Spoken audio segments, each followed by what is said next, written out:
میں دیکھتا ہوں کون ہے بھائی.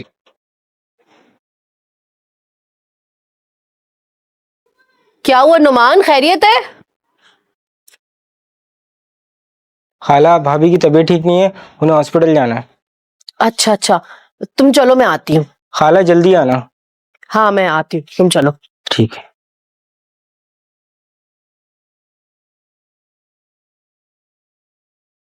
آنٹی آپ کھانا تو کھا کے جائیں.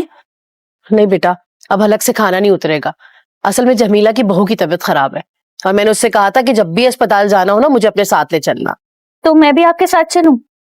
نیہا بیٹی، میں ہاسپٹل جا رہی ہوں، کسی کے گھر تھوڑی جا رہی ہوں جو تمہیں ساتھ لے کر جاؤں. تو پھر آپ ایسا کریں کہ مجھے میرے گھر چھوڑ دیں. یہ تم کیسی باتیں کر رہی ہو؟ تمہارا یہی گھر ہے اور تم یہیں رہو گی. نعمان بالکل ٹھیک کہہ رہا بیٹا. شکر ہے ماں، آپ کو بھی میری بات کوئی ٹھیک لگی. چلو تم مجھے جلدی سے چھوڑ کر آ جاؤ. چلے ٹھیک ہے، میں اماں کو چھوڑ کے آتا ہوں. آج اچھا بیٹا اپنا خیال رکھنا.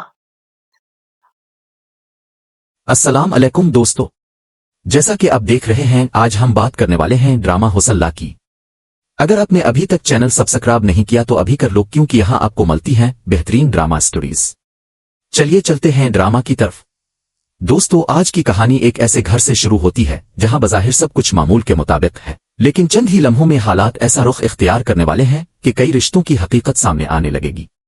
ایک طرف نعمان ہے جو نیہا کی محبت میں ہر حد تک جانے کے لیے تیار ہے، لیکن نیہا کے دل میں ابھی بھی اس کے لیے محبت کے بجائے ناراضی اور فاصلے موجود ہیں. دوسری طرف عالیہ کی زندگی بھی ایک ایسے فیصلے میں الجھ چکی ہے جس میں اس کی اپنی مرضی کی کوئی جگہ نہیں، اور ان سب کے درمیان ایک ماں ہے جو اپنے بیٹے المیر سے دوری برداشت نہیں کر پا رہی. کہانی کے ہر کردار کے پاس اپنا دکھ ہے، اپنی مجبوری ہے اور اپنی ایک ایسی خواہش ہے جسے وہ ہر حال میں پورا کرنا چاہتا ہے. لیکن سوال یہ ہے کہ کیا ہر خواہش پوری ہو سکتی ہے؟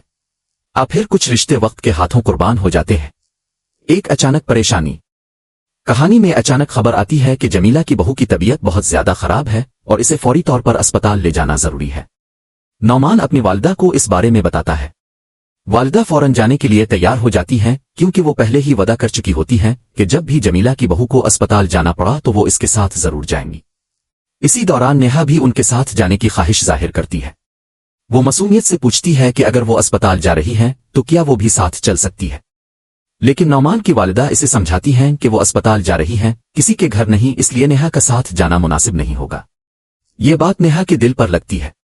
وہ فوراً کہتی ہے کہ پھر اسے اس کے گھر چھوڑ دیا جائے، لیکن نعمان کی والدہ اسے روک دیتی ہے. وہ پیار سے کہتی ہے، بیٹا اب تمہارا گھر وہ نہیں ہے، اب یہی تمہارا گھر ہے اور تم یہیں رہو گی. نیہا خاموش ہو جاتی ہے. اس کے پاس کہنے کو بہت کچھ ہوتا ہے لیکن وہ کچھ نہیں کہتی. نعمان اپنی والدہ کو اسپتال چھوڑنے کے لیے چلا جاتا ہے اور نیہا ایک بار پھر خود کو اسی گھر کی چار دیواری میں اکیلا محسوس کرنے لگتی ہے. وہ خود سے کہتی ہے، چاہے یہ میرے لیے کتنا ہی اچھا بننے کی کوشش کرے میری محبت کبھی حاصل نہیں کر سکتا. لیکن شاید اسے خود بھی اندازہ نہیں تھا کہ وقت کے ساتھ اس کے دل میں یہی انسان ایک مختلف جگہ بنانے والا ہے. ایک چھوٹی سی بات بڑا احساس. بعد میں نیہا اور نعمان کے درمیان گفتگو ہوتی ہے. نیہا اس سے پوچھتی ہے کہ وہ کل کیوں نہیں آیا تھا. نعمان کہتا ہے کہ اس کی طبیعت بھی ٹھیک نہیں تھی.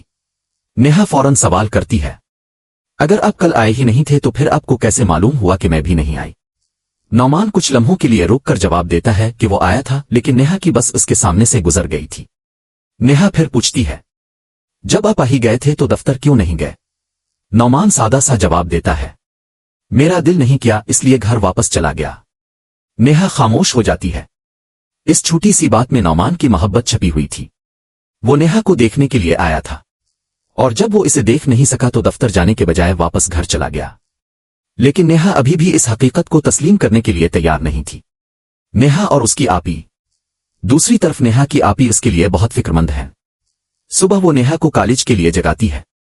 نیہا نیند میں ہوتی ہے اور کہتی ہے کہ اسے تھوڑی دیر اور سونے دیا جائے، لیکن آپی اسے پیار سے سمجھاتی ہیں کہ اگر اس نے کالج سے چھٹی کی تو وہ ناراض ہو جائیں گی. نیہا فوراً اٹھ جاتی ہے. آپی اسے تیار ہونے کے لیے کہتی ہیں اور خود ناشتہ لگانے چلی جاتی ہے. وہ نیہا کو نصیحت کرتی ہے، دل لگا کر پڑھنا اور اچھے نمبروں سے پاس ہونا. نیہا کے لیے اپنی آپی کی بات بہت اہم ہوتی ہے. کچھ دیر بعد وہ خود اپنی آپی کو فون کرتی ہے. دونوں بہنیں محبت سے بات کرتی ہیں. نیہا کہتی ہے، آپی میں آپ کو یاد کر رہی تھی.